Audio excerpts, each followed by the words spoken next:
Welcome to another workshop webinar brought to you by schoolofbookkeeping.com. You're in your uniform? Yes, sir. You are. Good. Look at that. All right. Well, today we're going to be talking about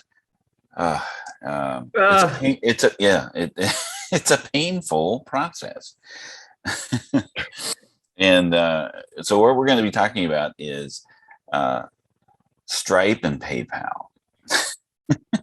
It's like the redheaded stepchildren of banks when it comes to handling them as an accountant. Why is it you're living this nightmare right now? So what is the deal with Stripe and PayPal? So I'll back up and tell you that we're huge advocates of QuickBooks Payments Merchant Service because it's integrated and it's real easy to see what the fees are. And when you get used to that land, it's a happy, happy world.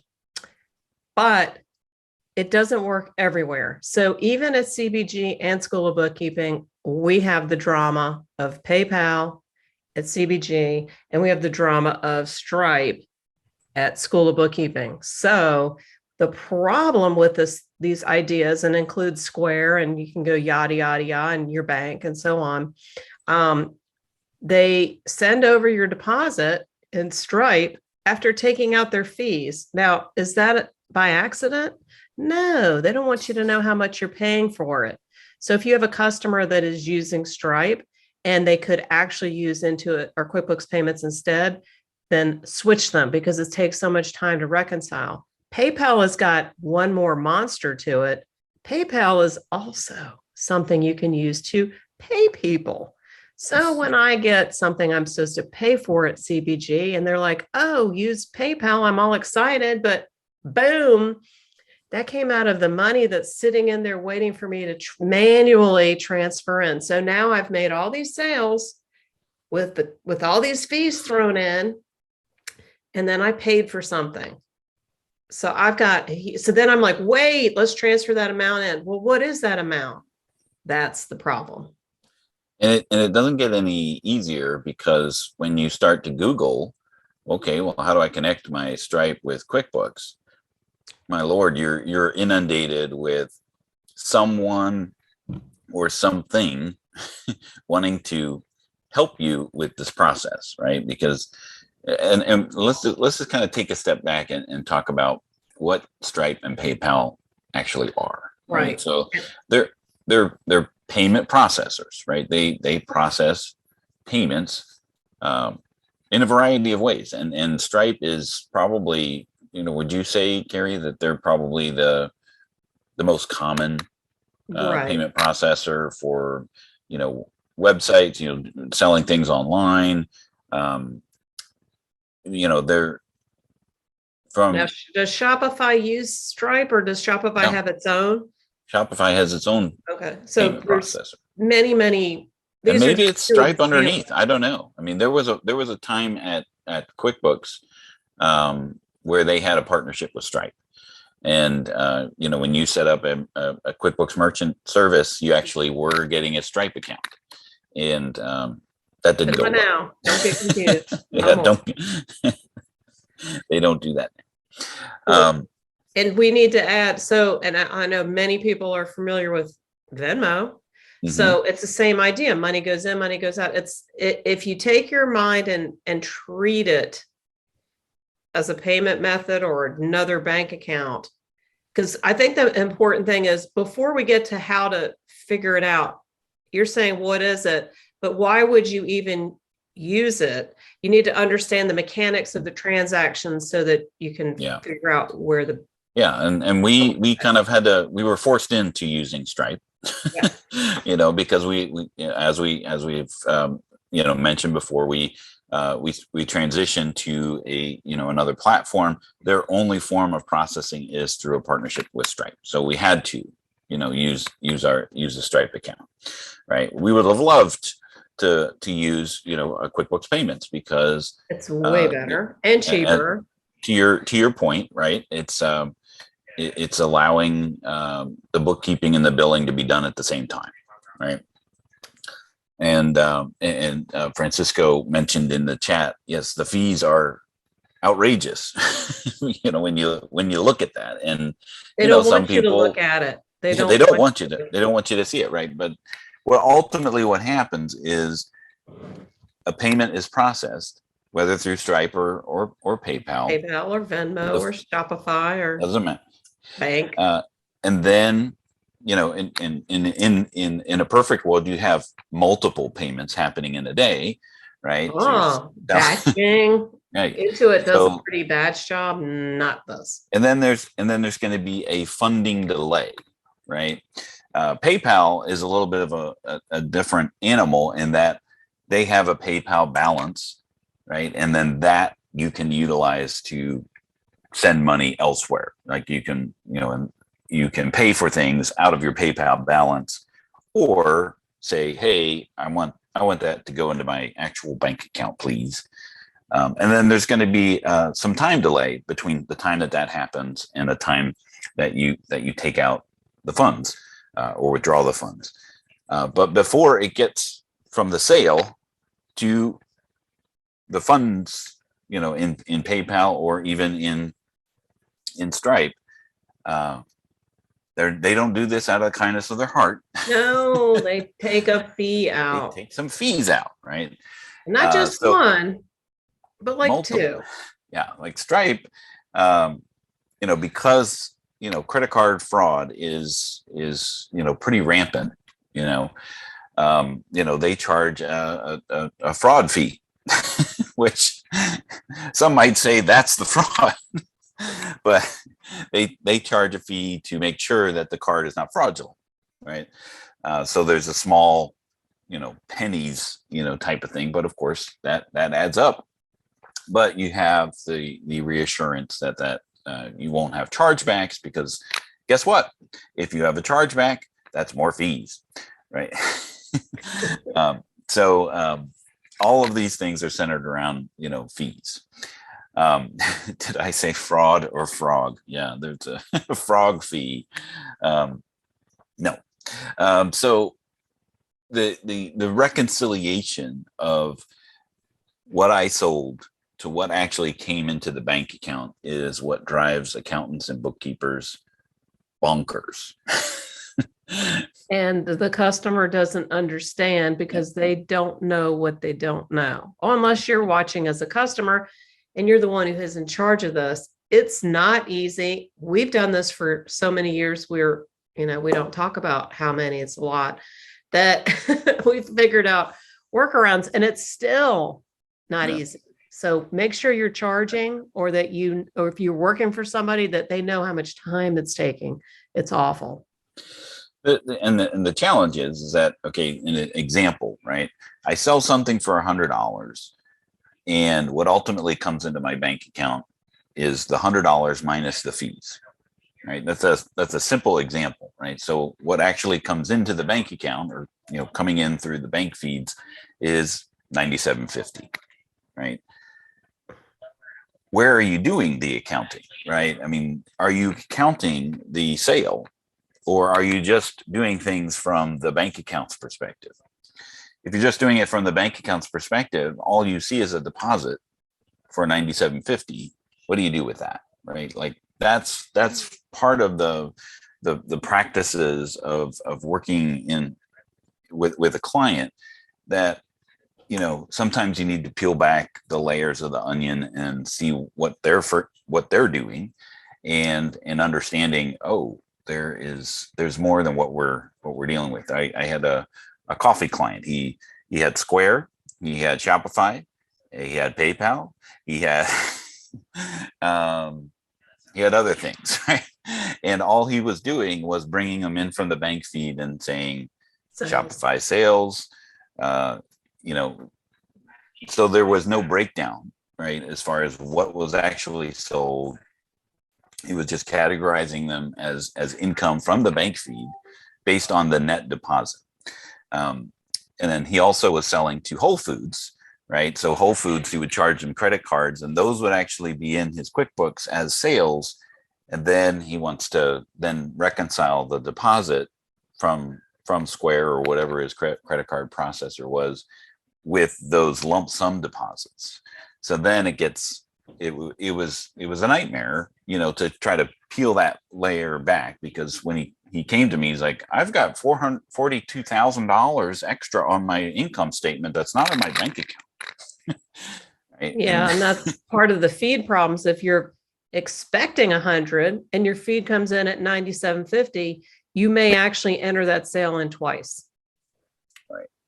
And this is a common workflow breakdown. I saw on Facebook the other day where somebody was ranting about undeposited funds, and we have a nice workshop about undeposited funds and how it can be tricky, but often that's where you where the sale and the deposit meet, and you can actually then make that net deposit reconcile to the bank account.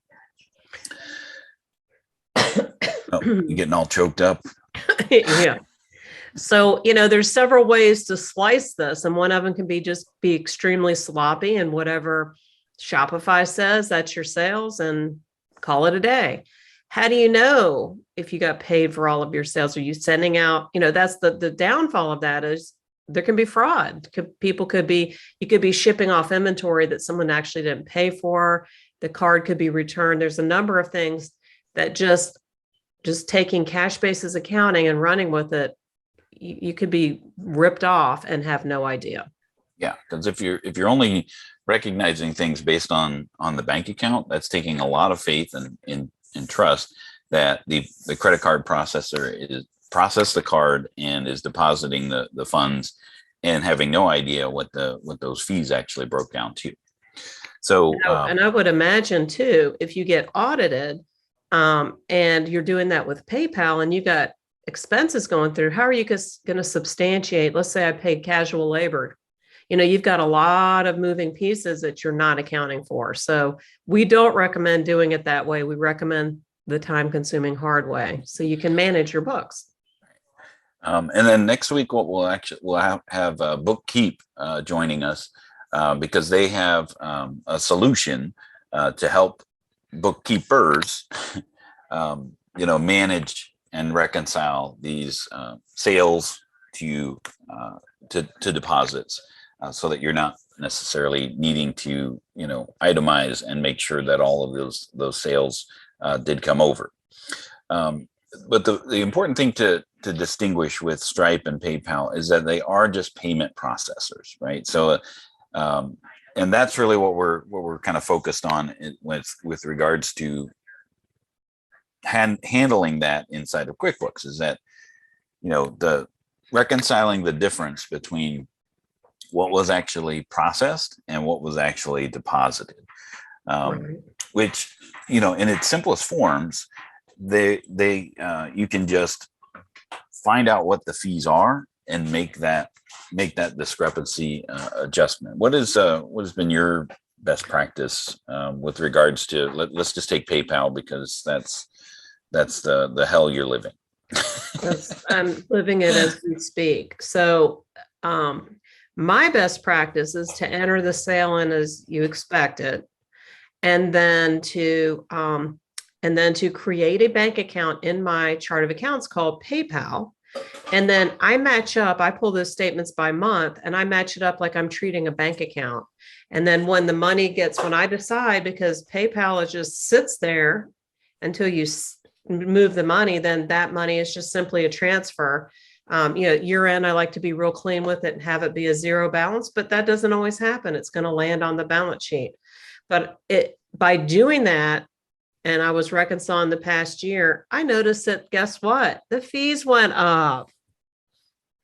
I mean, I don't remember a notice about that. What would I have done? I can't really say, because I use that as a payment method. So, just the data, the information is super important, because this means that if these prices keep creeping up, then we need to reevaluate what we're charging for. I can make it up in my sales. So, increase my billable rate or something like that, or add more margin on a product is, one way to recoup that.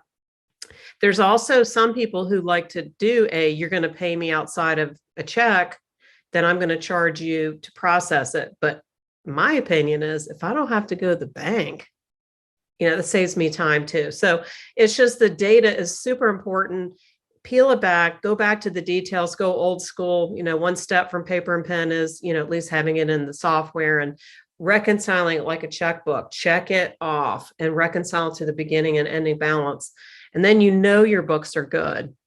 And then, like you're talking about a tool. As far as what actually comes into the bank account, you're just taking the funds out of that other bank account, whether Stripe or PayPal, and putting that as a transfer or however you want to, categorize that type of transaction from one to the other.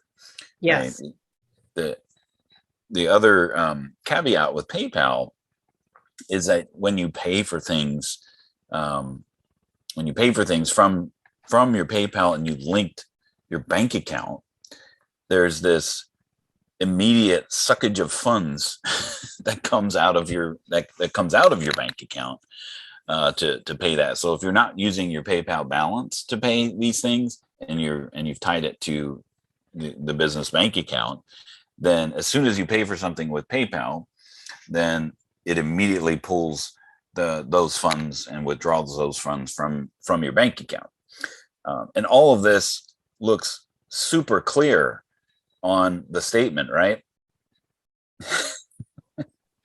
No, because it goes in, it goes out. So basically it's coming out of PayPal. So there's your $300 you paid someone, or say it's, more and you have to 1099 them. And then it comes out of your bank. So thankfully I have located in PayPal the statements and I print those out, and it's good enough for what I'm trying to do. It's still painful. And then I'm actually reconciling it just like everything else. I reconcile it to the penny, save all my reports, and I'm good to go. Kimberly asked a question, Dan, side note, we did our own Stripe together over a Zoom call. We made faces. Had a headache. It was on a Friday. Our spouses are like, can you finish up? So we were doing it ourselves. So Dan, we were in there. Is there a statement like there is? Like we did it so we could turn it in and get the taxes done. But yeah, there's not necessarily a statement per se where you get a PDF or a bank statement. You can create reports out of Stripe. You can see the breakdown of all of the payments versus all of the fees. The goal and one of the things that we're trying to work on as far as in School of Bookkeeping, creating a best practices course with regards to Stripe or PayPal, is working directly in those payment processors, getting the output so that now that you've moved the Stripe or the PayPal as its own separate bank account, how do you reconcile that everything that came in is posted, right? So and that's part of the challenge, is that you kind of need to do a mini reconciliation of the account itself. In Stripe's case, it will be a reconciliation back to zero, because yes, all of your payments coming in minus all of your fees that went out minus all of the transfers or deposits into the bank account, or the payouts, as Stripe would call them, that would periodically, that's the cycle of getting it back to zero. But of course, that never happens, right? Because you've got year end, you have a sale that pops in. A lot of people say year end sale. Oh, School of Bookkeeping did that too. So we have all these payments that were lingering. So on our balance sheet, we have due from Stripe or an outstanding deposit. Yeah. But we had to take that thing all the way to zero and take it down to pay. I mean, we didn't print it out. We just tag teamed it, but it's painful, but different from PayPal, because that money does land in our bank account automatically. So there's all those transactions you have to make sure are flowing. Yeah, with Stripe, it's a little bit more cut and dry, and it should reconcile to zero, because you've got there's nothing in between the funds coming in. In theory, there's nothing in between the funds coming in and the funds being deposited, except for the fees and potentially a refund or, something like that, chargeback, those types of things that would be other funds coming out before they actually make a deposit. But if you don't have access to the account, the client doesn't actually, grant you access to their Stripe account as an accountant.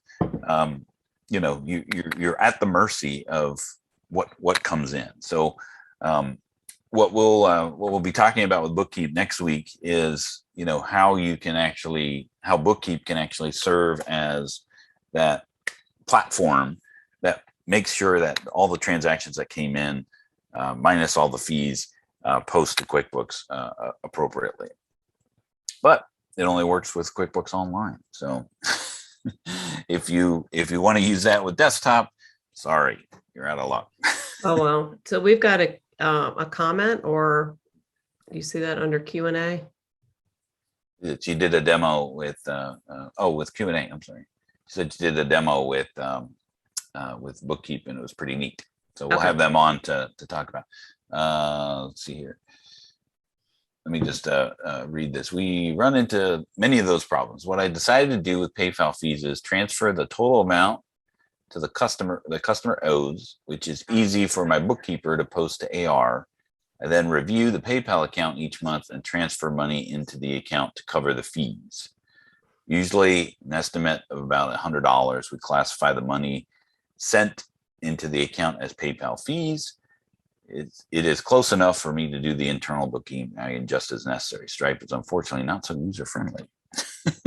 That is actually a pretty good best practice, but unfortunately, if you have a spike in your sales and your fees, then we could potentially be running into some of those things. What were you gonna the but about PayPal, different from Stripe, is that PayPal can be used as a payment method for you to buy goods or pay a vendor and so on. So that sounds real good until the accounts payable people are running around using it, or an owner accidentally paying for a fishing trip and they PayPal, and it grabs the wrong account. So reconciling it to the statement, because PayPal does offer that, is what I recommend, because I found a whole bunch of things that I had no idea were affecting it. I was like, it's just getting paid.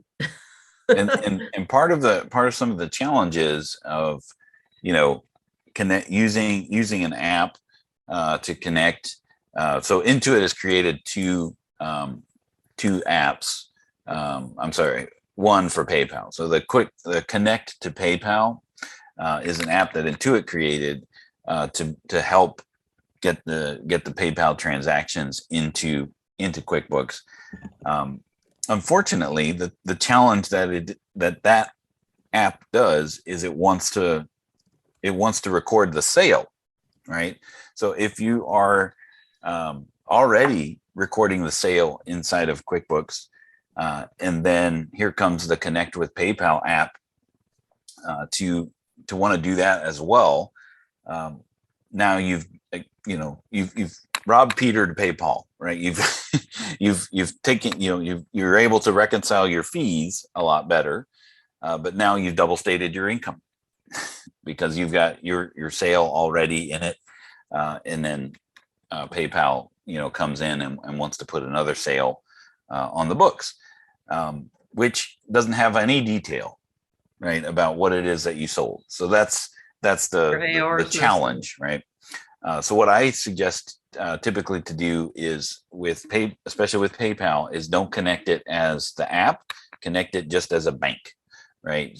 So the feed comes in as individual transactions, and it doesn't have any indication as to what was sold, right? If you're doing that, right? If you're recording your sales in PayPal, that were paid by PayPal individually, let that be your source of truth with regards to the revenue side of things, and then just let PayPal again match to that transaction, as opposed to trying to indicate what it is that was actually sold. Do you agree? Confusing. It's like got this so glazed over look. when you're working on these accounts, setting them up, do them monthly, have a lot of coffee, and just try to go back to, old school on paper. What would this look like on paper? Because it's challenging. But once you get a system flowing, or you get a tool or an app or something, it can help. But it's still not perfect. So my recommendation is, when you can use Intuit Payments, do it, because you don't have this trauma with as long as that's set up right. It's a whole lot. So what's the advantage of that? I mean, you kind of mentioned that. What has been your experience with using QuickBooks Payments over these other payment processors? So, well, as pro advisors too, we get an extra discount than, Intuit's a great marketing tool, and you're in the software and they're trying to sell it to you. We can actually get it discounted from that. That's just a side note. But what I like is when you're running, you're having people pay for invoices, and you go to do this is within the desktop, say you hit bank, make deposit, it groups them all together. So you don't have to, with a bank, you might receive these payments, and then you have to select, oh, it was these three and not these two. So the batching is non-existent problem when you move over to that. It lets you send invoices so people can pay from anywhere, which is nice, and they can decide how they're going to pay. And, to me, get it paid. Don't overthink whether it's ACH or credit card, just get it paid. And then the third thing is, a lot of people forget we have Go Payment. And if you don't sign up for Go Payment all by itself, you get it when you get payments. So you can be out in the field and receive a payment. And some of the softwares are now allowing you to connect it to an invoice. Point of sale ties it all the way back to inventory. So a lot of unknown tools, because even though Intuit's a great marketing machine, they forget some of these good things we have, and even our pro advisors don't know. So it does a lot that a traditional payment processor does do. What doesn't it do? What doesn't it do? Yeah. Well, it does websites, but not all. It doesn't do Shopify, and everyone's coming at us with Shopify. Well, it does. You can link your payment, your QuickBooks payment, but at a premium, right? Because that's you have to pay a Shopify tax when you're using their non-preferred payment processing method. So it's a hard sell to do that, but then if you're not having to think about it, if it's costing your customer or you an extra hour of $75 a month, I mean, I don't know what premium is, you might want to do that to make it more automated in your system, because it's just too easy to mess up doing it manually. Yeah. So there's tons of different apps that are out there that will allow you to connect these accounts to your QuickBooks.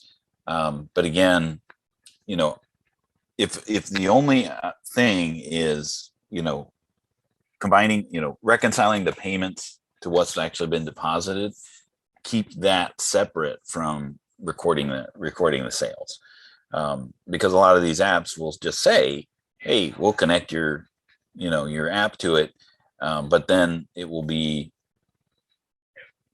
trying to double your income. Yeah, well, yeah, the potential is it could duplicate the revenue producing activities that your workflow, business workflows are already taken care of. So there's certainly a place for Stripe. Sometimes it is a necessary evil. Like as we've as we've already determined and discussed. And they integrate a lot with a lot of things that QuickBooks Payments or other payment processors won't. So and oftentimes it's kind of like a gateway to the gateway, right? Right. I mean, people start with PayPal, right? I mean, they use it personally, right? It's an easy way to transfer funds to someone, and then they start using it for business purposes, and then they try to, there's that honeymoon period, right, where you're like you're paying, you're using PayPal but paying for products and services for someone, and then I avoid the fees by by doing that. Well, that's not That's not what between it's you and Uncle Sam. We are not giving tax advice. no. But But that's people what will that's intermingle and commingle their personal and their business when they Yeah. first get started. So it causes even more of a web of cleanup. right. Well, I mean, but you consider that's where things, maybe started for that person with using PayPal. Mhm. So then, I'm like, oh, I can just put this up on my PayPal that to website, you. right? Right? It's super simple, right? It's like Amazon. Amazon's made it super simple for people to buy things online. But if you're actually trying to sell stuff on Amazon, it's a Oh, it's nightmare. expensive. It's expensive. So And we won't even talk about the the bi-weekly marketplace dump of and then did you know, I saw this on something. Did you know the Amazon Prime amount's going up? uh-oh. Yeah. Their Now profits have gone up, but now that's gone up. I'm like, well, that's nice because we're all addicted. It's, you know, Christmas comes every day over here at my house. So I don't know. You're in an RV. I don't know how that they've works. convinced the world that it's okay to pay for free shipping. Wait a minute.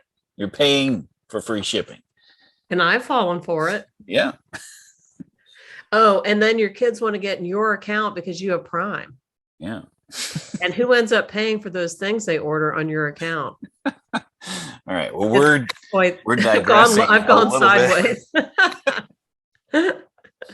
I need to Maybe that will be another workshop Wednesday topic of selling on Amazon. But next week we'll be joined by Bookkeep, and they'll be talking a little bit about how they have a solution to sort as a platform for bookkeepers using Stripe and PayPal. And look forward to having them on, as well as you all joining us next week on another Workshop Wednesday. So have a great week. Yes. Have a great week.